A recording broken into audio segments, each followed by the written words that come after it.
Hi, hello again. Here we have a different interview.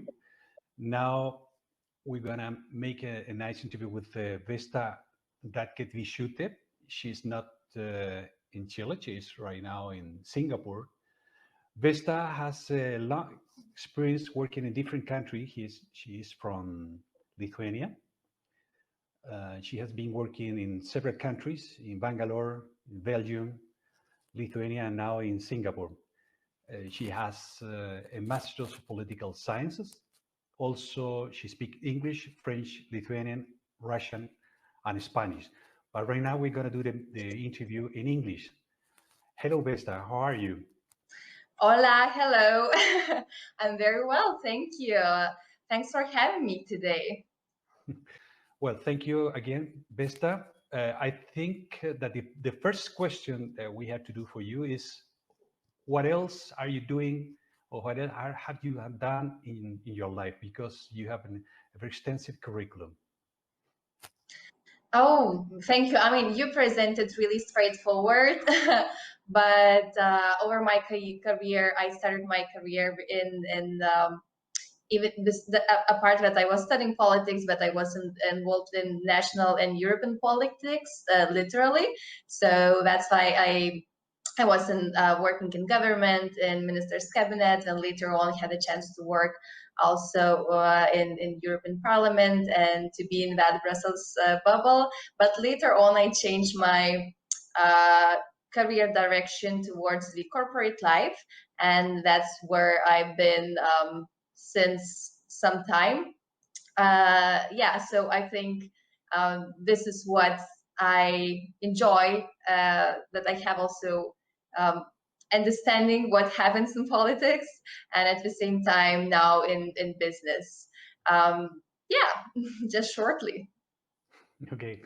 Well, what are you doing, a Lithuanian girl? What is she doing in Singapore so far? So different. How's living in Singapore, Vesta? Oh yeah, that's a very good question. So basically, Singaporeans today enjoy a quality of life comparable to advanced economies. And myself, if I ever dreamed about a paradise, Singapore is nothing less than an urban paradise for me. So I'm surrounded by greenery and fauna that makes feel and live work in the resort.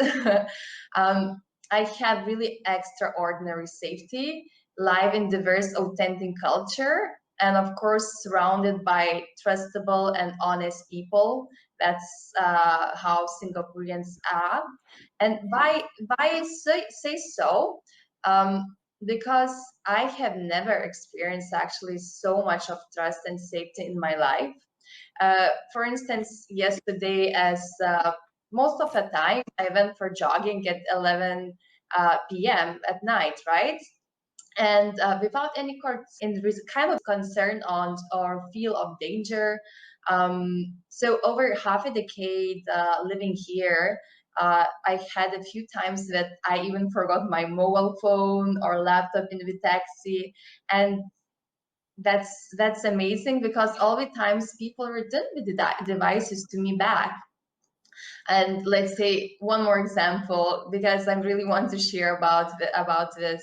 Like 2 weeks ago, I went for a walk around my area, which has very local neighborhood, and just instantly decided to buy nails to hang on paintings on in my apartment at one of the on my wall, right? And just stopped by one local shop. It appeared that we accepted only cash, while I had only a bank card. So the senior in the shop told, "It's okay, you can take my like purchase and bring money next day." So local people have so much trust in others, and it's unbelievable. I don't know where else we can find such society.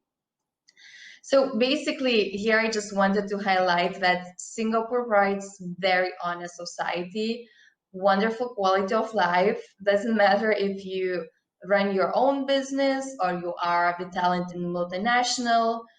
Like personally, I really love Singapore, and after living in 4 different countries, I can call Singapore my home now, and I didn't feel so about other foreign countries before. Great.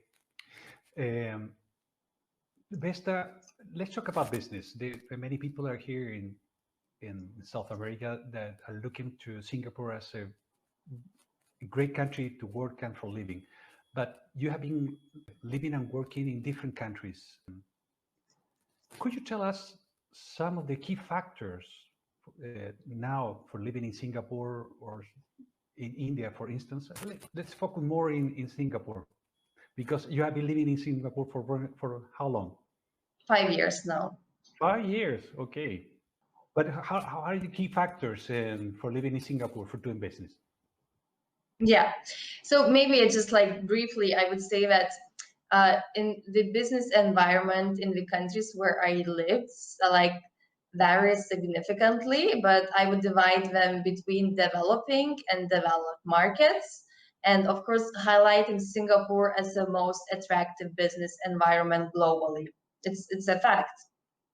So, like in developed countries, in Eurozone, such Belgium and Lithuania, um, these countries, we have business-friendly, efficient, and transparent regulatory environment where trade and investment-related policy measures don't discriminate against foreign companies. There is very little corruption. Markets are open and liberal. Uh, have skill, have highly skilled workforce, favorable financial conditions. However, taxes are quite high. So, like for instance, Belgium, according to Doing Business 2019, the total tax rate was the second largest in Western Europe in 2019 and reached 57.7%, if I'm not mistaken. Like India is really considered to be a global economic growth driver, right? Due to rapid manufacturing and industrial expansion. However, a lot of bureaucratic barriers, corruption, prevalent poverty, and skills shortages pose challenges to development. So then I moved to India in 2013. I found it was a very protectionist economy. And now looking at the facts, still in 2019, in the index of economic freedom, India's ranking was in the bottom third in Asia Pacific. So it also has the highest tariffs in the world. Yeah, and known to have one of the most restrictive trade practices. But on another hand, situation, as far as I know, been improving and it's getting more liberal. And of course, when it comes to Singapore, its business landscape is one of the best globally. And thanks to low taxes and a favorable regulatory regime. The technology sector is a major beneficiary of its superior infrastructure, allowing for high levels of innovation. And furthermore, corruption is not an issue for the country at all. So this resulting in small business operations. Um, while, of course, nevertheless, Singapore's highly open economy is susceptible to global trade conflicts, while skills shortages and hamper business development in the long run. So this is how those countries where I lived and how I observed the doing business situation differs, right? Hmm. Vesta, how's the business environment for the foreigner? Hmm. That's really good question. So Singapore business landscape is one of the best global, as I mentioned, right? And in terms of regulatory framework offers um, a level playing field for foreign investors with no foreign ownership restrictions and no foreign exchange controls. So both foreign and domestic investors sorry, are treated equally. However, some sectors face restrictions for overseas investors. That's important to know, perhaps, including telecommunications, broadcasting, financial services, and ports and airports. Further, a policy that is actively enforced in Singapore is the preference for local workers over foreign employees, which can kind of a bit exacerbate skills shortages. And this tendency has especially been reinforced amid COVID-19 pandemic. So continuing discussing why companies relocate to Singapore, there are few factors. So Singapore has established itself as a gateway to Southeast Asia and preferred jurisdiction for business of all sizes to base their Asian operations here. And Singapore as a country has a great reputation and assures that the company has credibility on the global level. What is really important, right? If you conduct your own business. And other thing that Singapore has unique advantage in its geography. The country is strategically located at the crossroads of the main trade and shipping roads of the world, including the major sea road between India and China. Therefore, traveling to most Southeast Asian countries is just like a flight away, really. 1 hour or like even sometimes shorter. So it's super great location. And another point why companies willing to relocate to Singapore as that Singapore's business environment has proven to be highly attracted to the skilled and ambitious workers from across the globe. Uh, Singapore citizens originate from diverse racial backgrounds, so it gives the capacity to offer workforce solutions requiring multilingual and multicultural sensitivities, which not easy to find in even some developed markets, right? Let's say in Lithuania, you wouldn't find multinationality. So English and another like very important factor that English is a national language and primary for business. So no issues at all. I mean, I don't speak Mandarin. It's nothing to be proud of, um, but yeah, like in Singapore, without without the knowledge of any other foreign languages like or languages English, you can like really live without any issues. So these are the main factors which I wanted to mention, I think, and they really are significant and make sense. Great, Vesta. Can I send you my resume? Sure, of course. No. Well, anyway, are there so many rules or restrictions to do business there? I mean, for somebody that comes from South America, mention some typical things. So that somebody would like to do business, you have to conform. Yeah. So, of course, I mean, like every country, we have like pros and cons, and even the best, we also have it, right? So, for me to set up business, there are some requirements. So then you want to consider about it. First question is a practical question. How do I form my public limited company? So the rules are set out in the Company Act. They are quite simple. One of the onerous rules is that you need a local director in Singapore. The local director must be resident here in Singapore.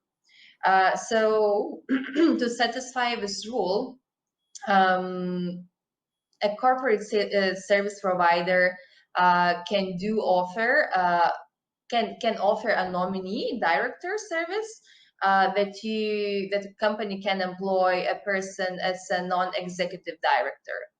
And I think this is, if you're based outside Singapore, I think it's even a must to employ corporate service provider, if I'm not mistaken. I would need to double check it. So shareholders again can be between like 1 and 50. They can be either individuals or they can be corporate bodies. What you need is just like one minimum ordinary share, and share capital is minimum of 1 Singapore dollar. So not so much, right? So that's paid up capital. Then you need to appoint a company secretary within 6 months from your date of incorporation. But probably the company would like to do this from the start, because foreign companies, we need to engage with the services of corporate service provider to actually carry out the registration of the company. So now I'll talk about in a moment that I go through registration, which can be carried out at ACRA. It's an acronym. The company will become very familiar with in Singapore. So it's like regulatory authority, but it's responsible for registration of companies and for the corporate business running forward, and any other fillings. So these are kind of rules which the company must follow. Also, when it comes to registering your company name, it legal name, right? It can contain name Singapore. So, and also it should be unique. In this case, I think Singapore also a bit like wants, to protect their country from in case there is any non-proper activity. So yeah, these are main points. I think it's important to have it. Are the taxes, sorry? The taxes are too high? Which are the taxes there? Yeah. So in terms of the corporate taxes, I mean, I think it provides, Hong Kong and Singapore provides the lowest taxes in the world. So Singapore's tax system is viewed as simple and investor friendly. The highest corporate tax rate on taxable income is 17%. And the tax on capital gains and dividend income is 0.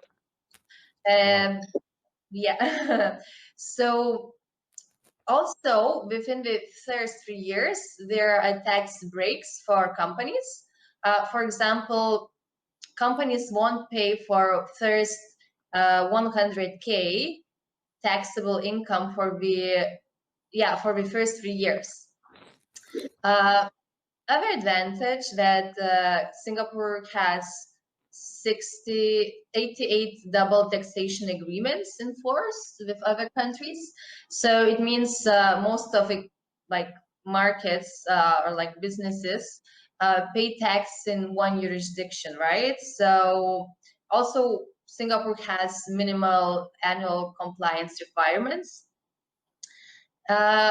One more thing to mention that in Singapore, we have 1.6 million tech-savvy people, and 500 million internet users based in Southeast Asia in the region, right? And Singapore is the bridge to access Southeast Asia markets or even like broader Asia Pacific markets.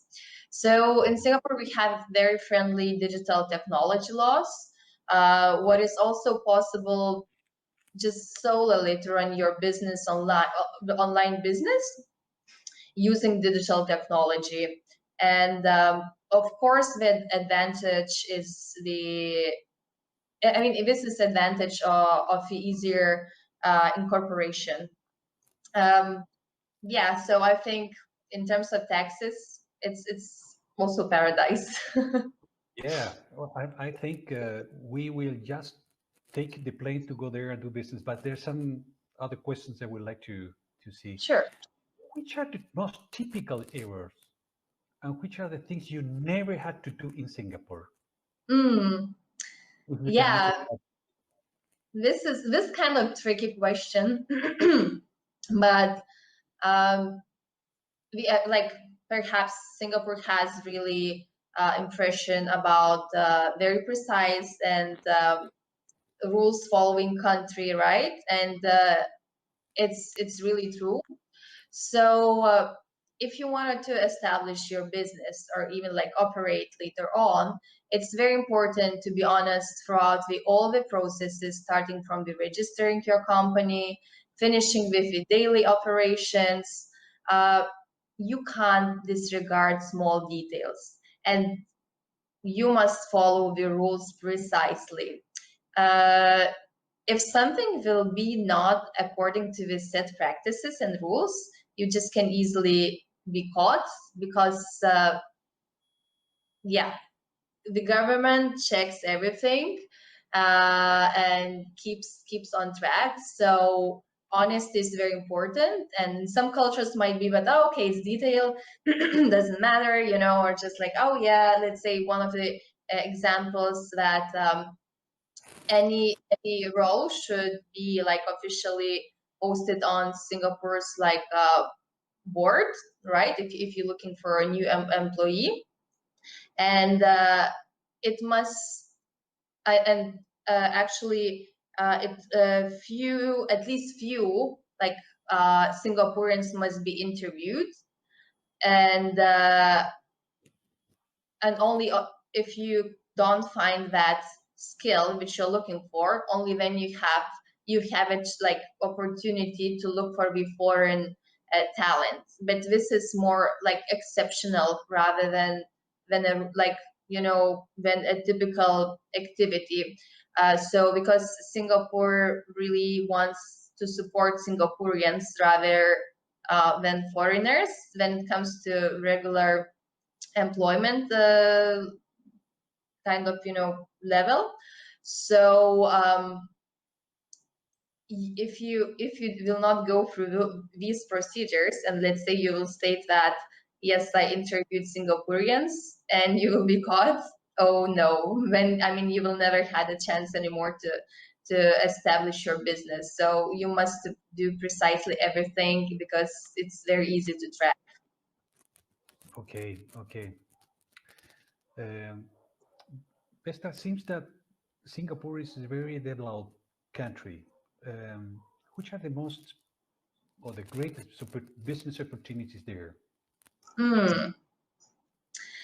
Yeah, it's a good question.